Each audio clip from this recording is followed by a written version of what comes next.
கதிர் TV சொந்தங்களுக்கு வணக்கம்.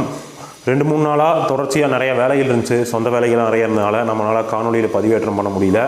இன்றைக்கி பல விஷயங்கள் சுட சுட வந்திருக்குது. ஒரு பக்கம் அதிமுகவோட அமைப்பு செயலர் அன்வர் ராஜா அவர்கள் முன்னாள் தொழில்துறை மந்திரியாகவும் இருந்தார். அதிமுகவின் ராமநாதபுரம் மாவட்டத்தின் ஒரு முகமாகவே இருந்தார். பழைய கைன்னு கூட சொல்லலாம். அவர் இன்றைக்கி அதிமுகலேருந்து திமுகவுக்கு வந்திருக்காரு. இதனால் அதிமுகவுக்கு ராமநாதபுரம் மாவட்டத்தில் கிளை அமைப்பு வரைக்கும் பாதிப்பு இருக்குது அப்படிங்கிறத நம்ம தெளிவாக சொல்லலாம். எடப்பாடி பழனிசாமி அவர்கள் மறுத்தாலும் அது உண்மைதான். ஸோ அதை பற்றி அப்புறம் கன்வர் யாத்திரைன்னு யூபியில் இப்போ நடந்துட்டு இருக்குது. அது கன்வர் யாத்திரையா இல்லை கலவர யாத்திரையாங்கிறதும் நம்மளுக்கு தெரியல. ஸோ இந்த மாதிரி பல விஷயங்கள் டோட்டலாக போயிட்டு இருக்குது. அதுபோக ஐயா நயினார் நாகேந்திரன் அவரோட 4 கோடி விஷயங்கள் ரொம்ப அமைதியாகவே இருக்குது. எந்த நீதிபதியும் அதற்கு பொங்கலை.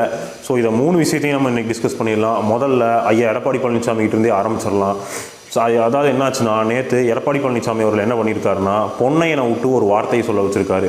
அன்வர் ராஜா அவர்கள் யாருக்குமே உண்மையாக இருக்க மாட்டார் அப்படின்னு. இந்த வார்த்தை பொன்னையன் அவர்களோட வார்த்தையாக இருக்காது, எடப்பாடி பழனிசாமி அவரோட வார்த்தையாக தான் இருக்கும். இந்த வார்த்தையை சொல்கிறதுக்கு ஒரு பர்சன்டேஜ் கூட தகுதி இல்லாத நபர் தான் இந்த எடப்பாடி பழனிசாமி அவர்கள். ஏன்னு கேட்டோம்னா, யாருக்கும் உண்மை இல்லாத நபர்னு யார் சொல்லலாம்? வேறு யாராவது சொல்லலாம். எடப்பாடி பழனிசாமி சொல்லலாமா? சொல்லக்கூடாது. ஏன்னு கேட்டிங்கன்னா, எடப்பாடி பழனிசாமி அவர்கள் கடந்து வந்த வரலாறுங்கிறத நான் பல முறையாக ஒரு வீடியோவில் சொல்லியிருக்கிறேன். திரும்பவும் ஷார்ட்டாக சொல்லிடுறேன். ஆரம்ப காலத்தில் போராட்டம் பண்ணியில் அரசியலுக்கு வரல, கொலை பண்ணிட்டு கொலையிலேருந்து தப்பிக்கணுங்கிறதுக்காக யாரை சொந்த பங்காளியவே கொலை பண்ணுறாரு.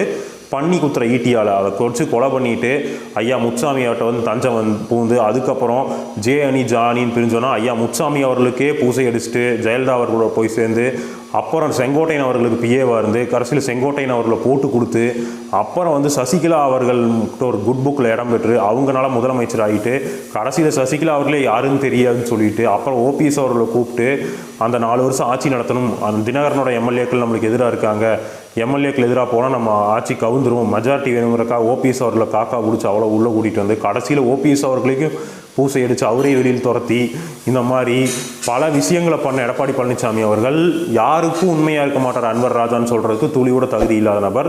ஏன்னா அன்வர் ராஜா அவர்களோட பயணம் பார்த்திங்கன்னா 1965 மொழிப்போர்லேருந்து தான் தொடங்குது. பல போராட்டத்தில் உள்ளே வராரு. ஆரம்பத்தில் திமுக இருக்கார். எம்ஜிஆர் அவர்கள் பிரிஞ்சோன்னே எம்ஜிஆர் மூலமாக அதிமுகவுக்கு போகிறாரு.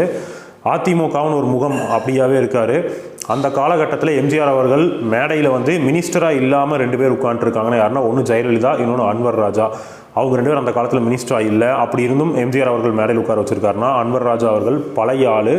ஸோ அப்போது ராமநாதபுரம் மாவட்டம் திமுக கோட்டையாக இருந்த காலத்திலேயே ஒரே ஒரு சேர்மனாக அன்வர் ராஜா அவர்கள் ஜெயிக்கிறாரு. ஸோ அவரோட வரலாறு தான். அவர் அப்போ இருந்து நெடுங்காலமாக அதிமுகலே பயணம் பண்ணுறாரு. ஜெயலலிதா அவர்கள் மேலே எம்ஜிஆர் அவர்கள் மேலே சின்ன ஒரு நட்பு முரணாக விமர்சனம் வைப்பார். இருந்தாலும் அதே அதிமுகவில் தொடர்றாரு. அதிமுகவில் முத்தலாக் சட்டத்தப்பெல்லாம் பயங்கரமாக அதை எதிர்த்து பேசினார்.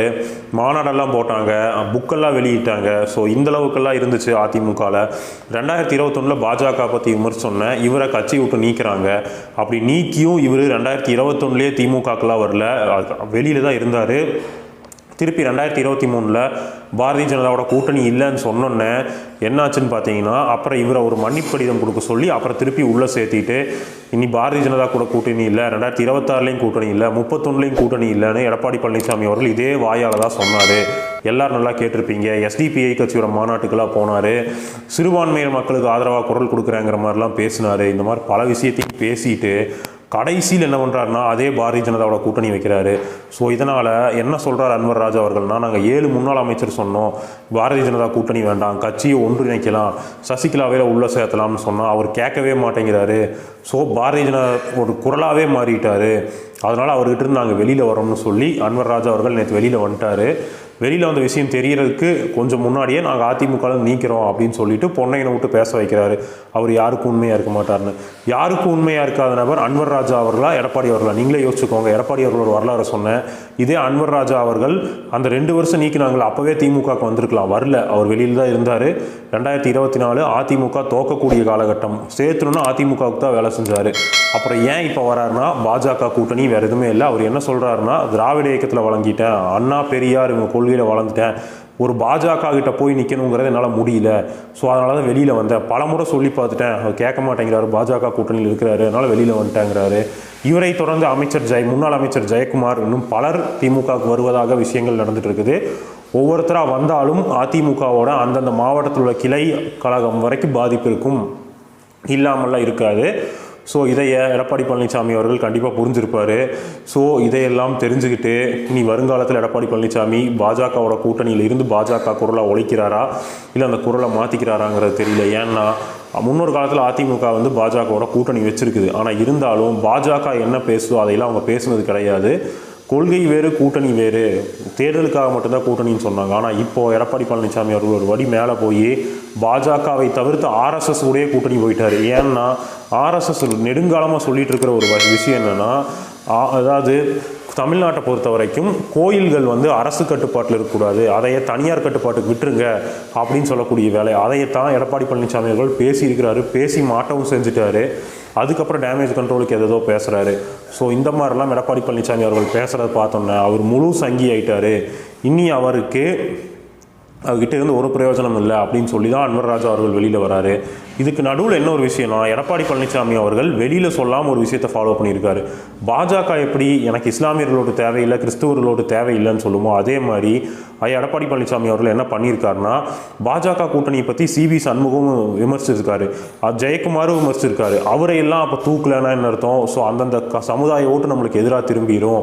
ஆனால் அன்வர் ராஜா அவர்களை மட்டும் தூக்குனா என்ன அர்த்தம்னா, பாஜகவை சந்தோஷப்படுத்தணும், ரெண்டாவது முஸ்லீம் ஓட்டு நம்மளுக்கு வராதில்ல, வராட்டி போகட்டும் அப்படிங்கிற ஒரு திமிரில் தான் எடப்பாடி பழனிசாமி அவர்கள் அன்வர் ராஜாவை இதுக்கு முன்னாடி நீக்கினது.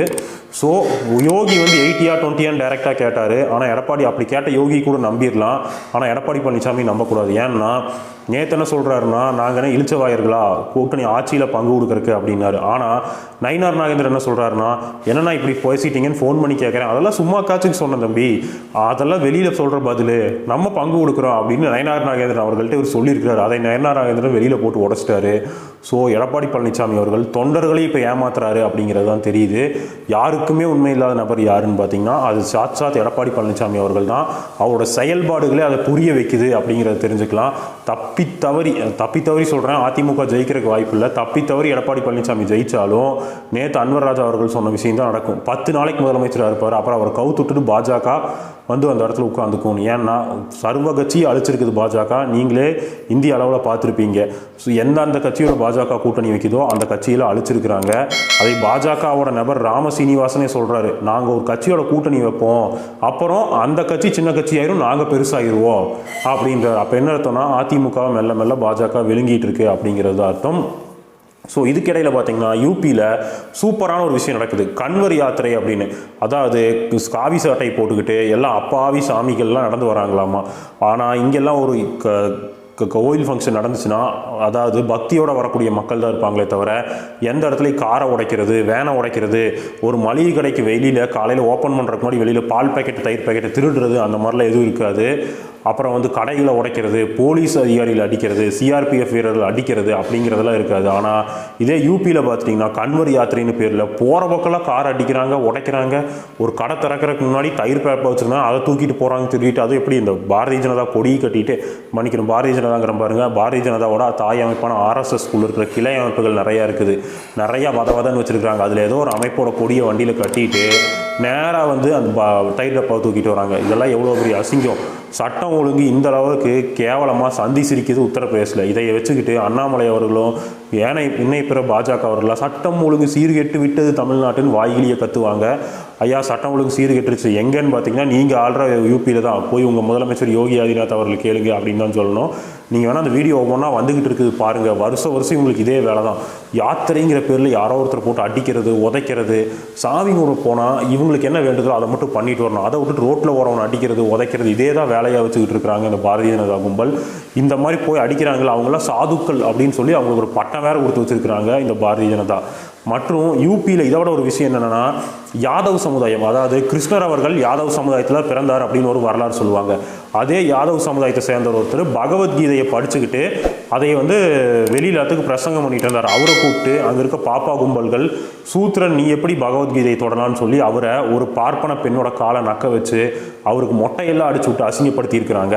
இதுவும் யாதவ் சமுதாயம்னா யூபியில் ஒரு பெரும் சமுதாயம். அங்கே அகிலேஷ் யாதவ்லாம் முதலமைச்சராக கூட வந்திருக்கிறாங்க.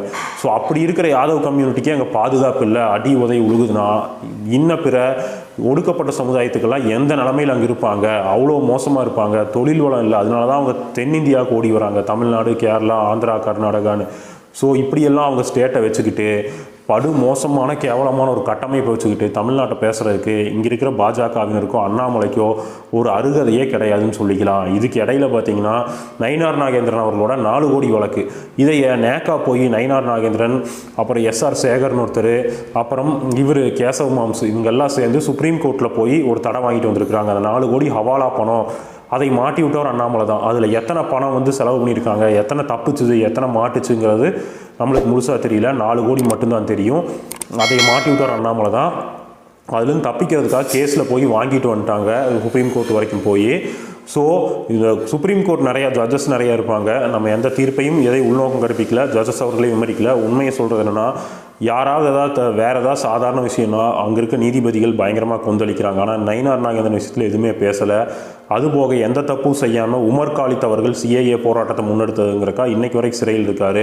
ஃபாதர் ஸ்டேன்சாமியை கை நடுக்கம் இருக்கவரை ஒரு ஸ்டாக் ஏட்டவரை கூட ஸ்டாக் கொடுக்காமல் உள்ளே வச்சு கொண்டது தான் அந்த பாஜக அரசு. ஸோ இப்படியெல்லாம் நடந்துக்கிட்டு இங்கே நயினார் நாகேந்திரன் மாதிரி ஆட்களுக்கெல்லாம் ஒரு ஃப்ரீ ஹேண்டு கொடுக்குறாங்க. அப்படின்னா பாஜக எப்படிப்பட்ட அமைப்பு, ஆர்எஸ்எஸ் எப்படிப்பட்ட அமைப்புன்னு பார்த்துக்கோங்க. இந்த ஆர்எஸ்எஸ் பாஜகவோட கூட்டு சேர்ந்து நிற்கிற ஒரு விஜய், மன்னிக்கணும் எடப்பாடி பழனிசாமி, கூட்டு சேராமல் தனியாக கூட்டு சேர்ந்து நிற்கிற ஒரு விஜய். பாரதிய ஜனதா ஒரு மாநிலத்தில் டைரக்டாக ஒரு கூட்டணி வச்சுருப்பாங்க, இன்டைரக்டாக ஒரு கூட்டணி வச்சுருப்பாங்க.